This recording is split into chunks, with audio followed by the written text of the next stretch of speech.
What's up, listeners? Welcome back to another episode of the Jaff Taff Show, and we are the Jaff Taffs. Yes guys, तो आज हम discuss करने वाले हैं Wednesday season 2 part 2 के बारे में. बहुत टाइम के बाद आया है भाई. आई डोंट थिंक पार्ट 2 एक मंथ का वेट गैप होना चाहिए था, बिकॉज डिडंट एक साथ डाल दे तो बेटर ही होता भाई. एक मंथ के बाद काफ़ी डिफरेंस चेंज लग गया मुझे देखते देखते, बट ठीक है. हाँ, वो थोड़ा ब्रेक हो जाता है ना. I mean you are like so engaged कि क्या चल रहा है क्या नहीं चल रहा है. मेरे मतलब सेकंड पार्ट को देखने के बाद आई हैव सम क्वेश्चंस कि किस तरीके से मतलब स्टोरी स्टार्ट हुई थी और किस तरीके से स्टोरी एंड हो रही है. It was also one thing for me, because जब first season how the story started कि there was so much curiosity about those raven, one eye crow. हाँ, अरे जो इधर से उधर. वो तो उन्होंने बताया नहीं भाई. Exactly. That's what I'm saying. हाँ. ना कि वहाँ से स्टोरी स्टार्ट होती है. वन आई क्रो जो होता है स्टार्टिंग के जो 2 मर्डर्स हुए थे, एक तो टाइलर के फादर के पार्टनर का और टाइलर के फादर का. 2 मर्डर्स उसी वजह से हुए थे, राइट? यस. उस बारे में और उसी से ही स्टोरी लीड हुई थी. वेंसडे का टाइलर से मिलने जाना याद है हम उस वाले एपिसोड में हम काफ़ी एक्साइटेड थे बिकॉज टू नो कि ये क्रो के पीछे कौन है. एंड अभी लाइक हाइड बाहर आ चुका है, तो क्या हो सकता है. उन्होंने बोला कि भाई हटाओ, अभी नया स्टार्ट करते हैं. मुझे पता है, टू बी ऑनेस्ट 4 एपिसोड्स मुझे अलग दिखा एंड 4 एपिसोड्स कंप्लीट अलग डायरेक्शन में लगा भाई. मुझे कनेक्टिविटी फील नहीं हुआ.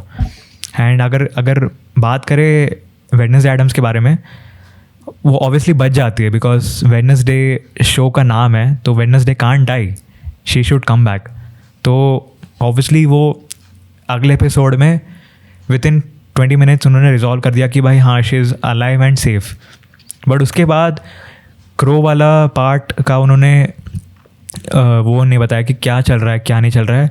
इंस्टेड उन्होंने स्लर्प को और डेवलप कर दिया. एंड हॉनेस्टली मैं उतना कनेक्ट नहीं कर पाया, सो मुझे उतना मज़ा नहीं आया टू बी ऑनेस्ट. मुझे बहुत लेंथी लगा भाई. ऑब्वियसली ये लेंथी था नहीं, पार्ट 2 काफ़ी छोटा ड्यूरेशन था, बट स्टिल आई फेल्ट कि बहुत लेंथी है एंड लाइक काफ़ी बोर हो गया था भाई मैं, to be honest. I don't know भाई, बहुत ज़्यादा बोर हो गया था मैं. You know what I felt कि स्लर्प जिस तरीके से स्लर्प एग्जिस्टेंस में आया, जिस तरीके से वो रोम अराउंड कर रहा है, तो nobody was expecting him to become Isaac. वो मतलब ऐसा होता है ना कि वो बाय डिफॉल्ट मतलब वो गलती से he came into existence and then afterwards he became so powerful character. तो स्टार्टिंग के 4 एपिसोड्स में there is no weight. I mean literally there is no weight. He's just a zombie जो लोगों के brains खा रहा है भाई. कैसे उसको ट्रीट कर रहे थे भाई फर्स्ट 4 एपिसोड्स में भाई, एकदम गार्बेज की तरह ट्रीट करते थे भाई उसको. अभी सबको पेल रहा है भाई वो. Exactly. तो वो जो मुझे ऐसा लगा कि एकदम से सडनली वेट आया आइजैक के अंदर. सडनली वेट मतलब तुम ये सोच ही नहीं सकते कि he was slurp. He was the person जिसे सब एकदम पेट की तरह मान रहे थे. तो ना वो बस इधर से उधर मंडरा रहा है, राइट, सबके ब्रेन्स खा रहा है. आई गेस वहां से थोड़ा बहुत डेवलपमेंट ना स्टार्ट कर देना चाहिए था. मतलब फर्स्ट 4th एपिसोड के एंड में when he finally started talking, वो उस एक जगह थी ना जहाँ पे all these people were staying. वो शायद कोई प्रिजन की तरह था या फिर वो मेंटल हॉस्पिटल असाइलम टाइप का कुछ तो था. हाँ. तो वहाँ पे जो उसका ओनर था वो फाइनली स्लर्प उससे कुछ बात करता है कि तब पता चलता है कि ही इज कॉन्शियस. तो ठीक है, but there was so much contrast in the weight, है ना, कि वो चीज एक्सपेक्टेड नहीं थी. बट ठीक है, Isaac on one side I will keep, but on the other side वो प्रिंसिपल की भी एक स्टोरी चल रही है. मैंने ये एक्सपेक्ट नहीं करा था कि प्रिंसिपल जो वहाँ का है नेवरमोर का, he is gonna be so stupid कि मतलब वो एक बिजनेसमैन की तरह उसका पर्सपेक्टिव दिखाएंगे जो सिर्फ पैसे लेके भागना चाहता है. आई वाज लाइक कि उसका इंटेंशन ये है कि नेवर मोर को बेटर बनाने के लिए he will go to any lengths, that is the thing. But उसका क्या है, उसे पैसे चुराने हैं कि वो यहाँ से लेके चला जाए। मतलब आई रिमेम्बर कि and he was talking to Bianca and there was just one more guy जो उसका पार्टनर होता है, जिसे वो वहां पे मिलता है ना, बार में मिलता है, राइट? उसका नाम मुझे नहीं याद आ रहा, क्या था भाई वो। एक तो इन्होंने इतना कैरेक्टर्स इंक्लूड कर दिया भाई इस पे। हाँ वो तो है। तो मतलब तू समझ गया ना, क्या मैं समझ गया पार्टनर होता है जिसे वो बर्न कर देता है, ऐसे तो पकड़ कर जला दिया भाई। तो वो पार्ट मुझे मतलब लिटरली स्टार्टिंग में मुझे प्रिंसिपल का कैरेक्टर ना थोड़ा ठीक लग रहा था कि he is ready to go to any length. अबे अजीब प्रिंसिपल था भाई वो, मतलब बहुत ही अजीब था भाई। जैसे प्रिंसिपल वीम्स थी सीजन 1 में, वो भी किसी भी लेंथ तक जाने के लिए रेडी थी अपने स्कूल को सेव करने के लिए। बट भाई वो बंदा, मतलब इस वजह से मैं उसकी सारी चीजों को ना एक्सेप्ट कर रहा था कि जो भी वो चीजें इवेंट करवाने की कोशिश कर रहा है ना, वेंसडे की ग्रैंड माँ से पैसे लेने की कोशिश कर रहा है। बट भाई वो तो मतलब ये पार्ट तो क्लियर ही नहीं था कि उसकी शुरुआत से नजर उसकी ग्रैंड माँ के पैसों पे थी। मुझे लगा कि इट वाज उसे सिर्फ डोनेशन चाहिए, and she can be an ideal donator, कि भाई उससे काफी सारी चीजें मिल सकती है नेवर मोर के लिए। और भाई वो अपने लिए वो सब चीजें कर रहा है, तो that was तो not good at all, है ना। और बाकी मुझे क्या कहते हैं, जो वो थी इनड थी, है ना, इनड पे भी मुझे थोड़ा थोड़ा दिखा लास्ट के 4 एपिसोड में कि भाई वो भी टिपिकल लड़की ही है। हाँ ऑब्वियसली भाई, है ना, जिसका लड़का काट के जा रहा है भाई, है ना, और शी इज स्टिल देयर भाई, है ना। तो वो तो वहां से मुझे इनड के लिए बुरा लगा, है ना। तो मेरा ना पहले मुझे इनड पसंद थी भाई, सीजन 1 तक I really liked her. Then अब मुझे ना वो बंदी बढ़िया लगती है जो इनविजिबल है, एग्नेस भाई। एग्नेस भी काफी बढ़िया है भाई, मुझे बढ़िया लगता। एग्नेस पता है थोड़ी सी चमची टाइप की है भाई, कि वेडनेसडे के पीछे पड़ी रहती है कि भाई उससे कुछ मिल जाए मुझे, कि भाई वो बस एक होता है ना कि बस मैं उनके नज़रअंदाज क्या नज़र में आ जाऊँ बस, कि भाई वेडनेसडे उसको अप्रिशिएट कर रही है। बट जैसे उनका बॉडी स्वैप होता है तब तो भाई वो सुना देती है, एनिड वेडनेसडे बनकर एग्नेस को सुना देती है कि भाई तुम ऐसे ऐसे मत करो, ऐसे मत करो, तो वो बुरा मान के चली जाती है। तभी भाई पता है आई वुड से कि मुझे है ना वो सीन अच्छा लगता है जहाँ पर इनका बॉडी स्वैप होता है, कि जहाँ पर Enid and Wednesday body swap करते हैं, एंड सारी खूबियाँ जो एनिड करती है वेडनेसडे को फोर्सफुली करना पड़ता है, एंड जो वेडनेसडे करती है उसको फोर्सफुली एनिड को करना पड़ता है। एंड कितना डिफरेंट है ना भाई कि Wednesday is playing Enid, colourful एकदम नाच गाना, वो क्या कहते हैं वो ब्लैक पिंक के गाने पे नाच रही है, एंड लाइक सबके साथ वो घुल मिल रही है। It was not at all necessary, bro. It was भाई वो फिलर एपिसोड टाइप का था भाई वो। मुझे मैं वही तो कह रहा हूँ भाई, था ही तो सिर्फ 4 एपिसोड भाई, उसमें से एक फिलर एपिसोड डाल दिया, और उसमें एक मेन इंपॉर्टेंट पार्ट तो दिखाया नहीं भाई, क्रो का पूरा क्या सीन था। One eye crow, where it went. भाई मतलब उन्होंने ना स्टोरी से छोड़ दी, तो फिर उससे स्टार्ट क्यों करा था? एग्जैक्टली भाई, मतलब ऐसे सेकंड स्टोरी रखते। पता है मैं क्या कह रहा हूँ, second story could be the story of Slurp, मतलब एंड ऑफ द डे तक ही स्लर्प निकल चुका है, and he is conscious about what he needs to do, है ना। तो और उसे ये लोग 3rd सीजन में वो करते भाई, वो इनेट को भी ढूंढ रही है और वो स्लर्प को भी ढूंढ रही है, है ना। और अब सेकंड पार्ट में, सेकंड सीजन में दे शुड हैव सॉल्व्ड कि what is one eyed raven, है ना, why they are roaming around.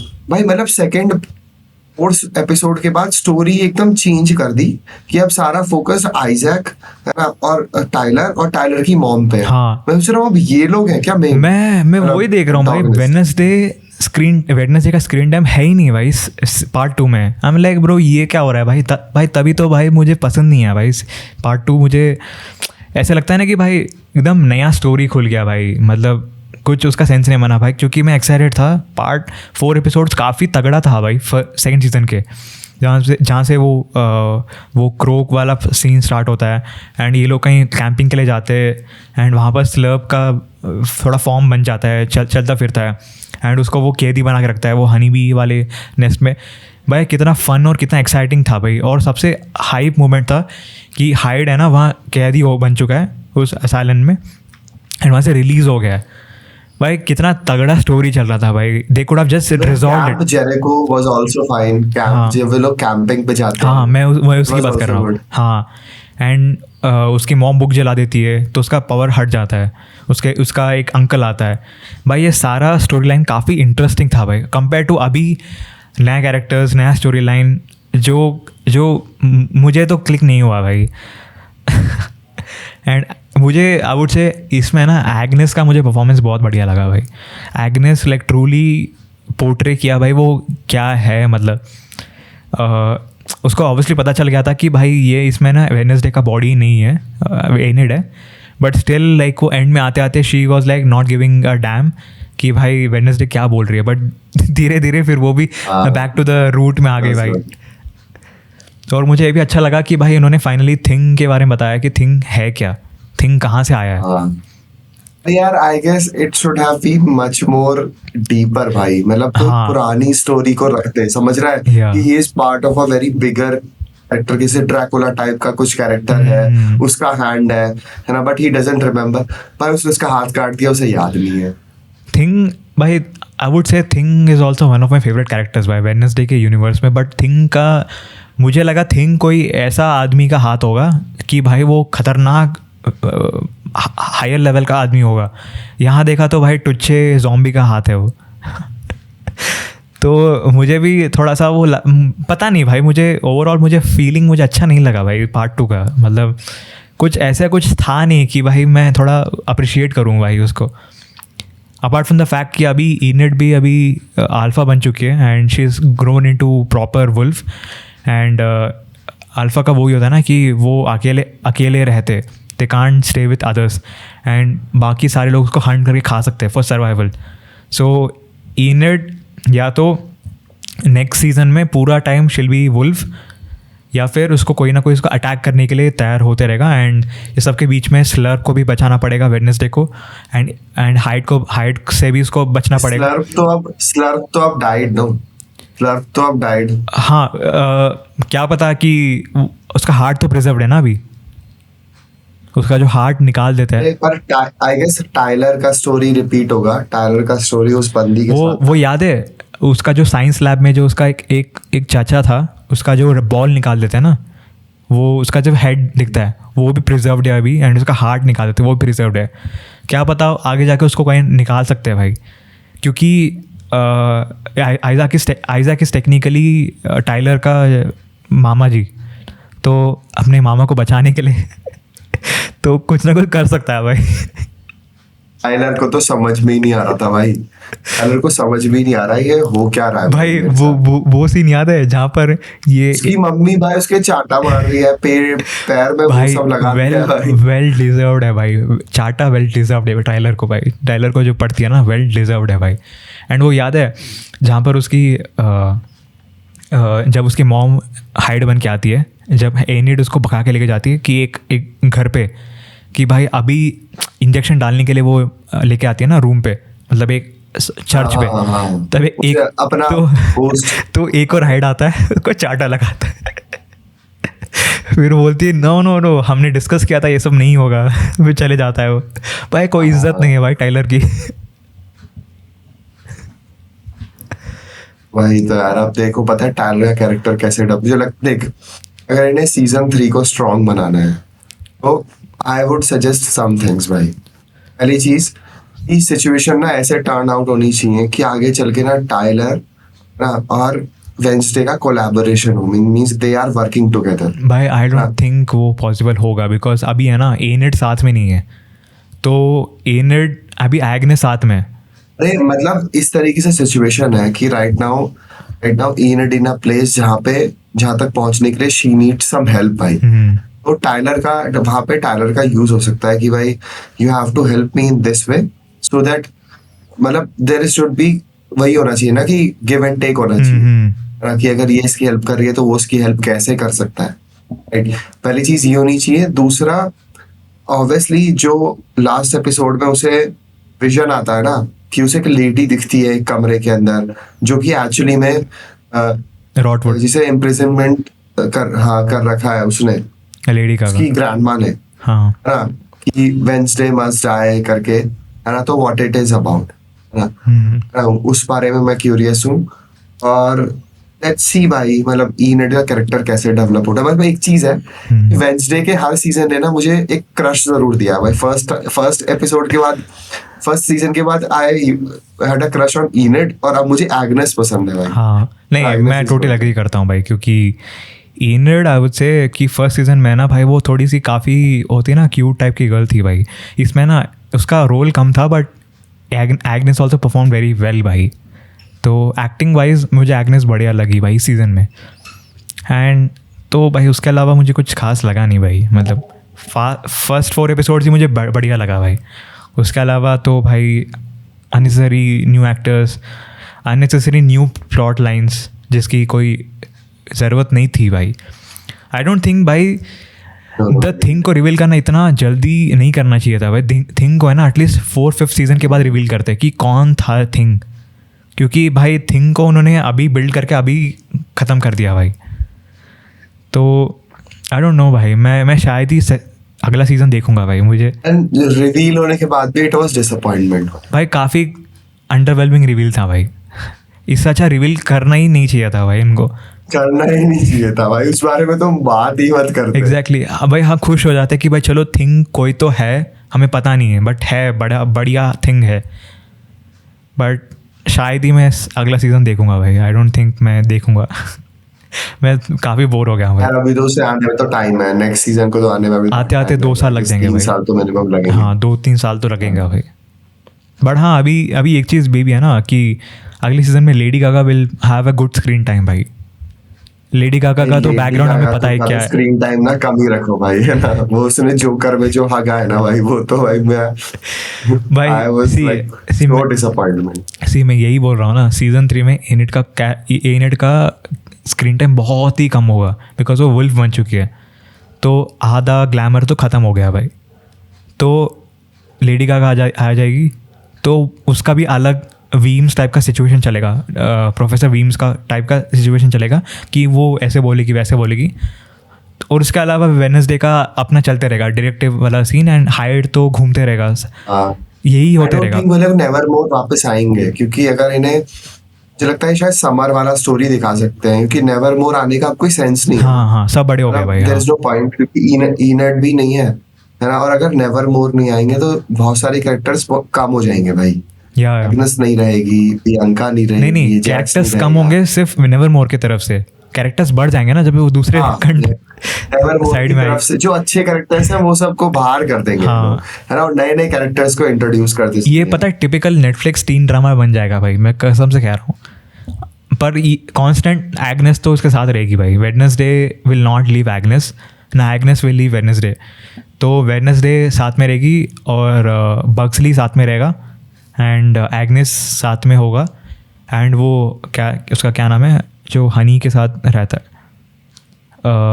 ऑटिंगर, ये सब साथ में रहेंगे शायद। उसके अलावा तो अलग कैरेक्टर्स होंगे, न्यू कैरेक्टर्स तो होंगे भाई। Let's see भाई। और लेडी गागा तो आके भाई हगने वाली है, और पता है ये उसे म्यूजिकली ना कर दे भाई। इन्होंने लास्ट में मैं तब ये लास्ट में इन्होंने गाना वाना डाला था ना परफॉर्मेंस में, वो लेडी गागा गा रही थी। तो मैं नहीं चाहता कि भाई उसमें गाने पे गाने ही बज रहे हैं, कुछ समझ में ही नहीं आ रहा है भाई। मुझे टू बी ऑनेस्ट मुझे ना सीजन 1 का वाइब है ना बहुत अच्छा लगा भाई। काफ़ी डार्क एंड काफ़ी सस्पेंसफुल था भाई, कि हर टाइम है ना भाई वेडनेसडे जब भी कुछ बोलती थी मुझे मज़ा आ रहा था कि भाई अभी कुछ होने वाला है, और कुछ होता भी था भाई। बट 2 स्टोरीज थी ना, एक तो उसकी स्टोरी थी, हाइड की स्टोरी थी, और एक उसकी स्टोरी थी। कौन था वो बंदा जो आउटकास्ट को मारना चाहता था बेसिकली, है ना, जो मैजिशियन होता है जिस जोसेफ क्रैकस्टोन, हाँ जोसेफ क्रैकस्टोन होता है उसका नाम। हाँ। तो हाइड की स्टोरी एक तरफ और एक तरफ जोसेफ क्रैकस्टोन की स्टोरी है, उसके बीच तो में स्टोरी चल रही है। एंड उसके बीच में वेडनेसडे और एनेट का बैंटर चलता था एंड काफी नेवरमोर में अच्छा था भाई। अरे वो तो कैरेक्टर डेवलपमेंट था यार, वो तो बेसिकली कैरेक्टर डेवलपमेंट चल रहा है आपका, है ना। केमिस्ट्री किसी के साथ है, चीजें सॉल्व हो रही हैं, but these were the two main stories, है ना। और उसमें ये इनेट का कैरेक्टर कैसे डेवलप हुआ कि वो फाइनली वुल्फ आउट हो गई भाई, है ना। तो दो स्टोरीज को रखा, कैरेक्टर डेवलप करा और कट टू कट भाई चीजें सॉल्व करी और भाई मस्त।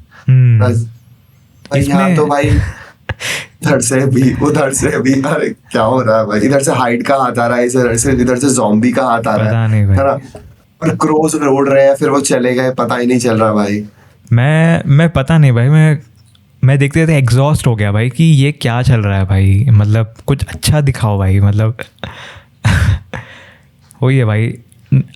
देखता हूँ भाई, अगले टाइम में मैं शायद ही देखूंगा भाई, बिकॉज अभी है ना मैं इतना मैं देख नहीं पाऊंगा एंड लेडी गागा आ जाएगी तो भाई और भी नहीं देखूंगा भाई। 3 साल बाद तक तो भाई तुझे पता है फर्स्ट सीजन ने इतना हुक रखा, अभी अब आगे जाके मैं देख पाया था। नहीं तो पता है मैं तो फर्स्ट सीजन के टाइम पे इतना एक्साइटेड था कि मैंने लास्ट एपिसोड देखा ही नहीं था कि जब नेक्स्ट सीजन आएगा मैं तब देखूंगा, है ना, मैं तब देखूंगा। बट यहाँ तो मैंने सब चीजें फिनिश भी कर दी, तो मुझे ऐसा कुछ लग नहीं रहा कि वही है भाई, क्योंकि लेडी गागा को लेके ना मुझे बहुत सारा थॉट्स है भाई। आई डोंट थिंक उसको आना चाहिए जस्ट बिकॉज कि उसका गाना वायरल हुआ फर्स्ट सीजन में, तो उसको एक्टर के तौर पे रख दिया भाई कि आ जाओ भाई, अभी तुम गाना दिए तो तुम आ जाओ भाई, सेट पे आ जाओ।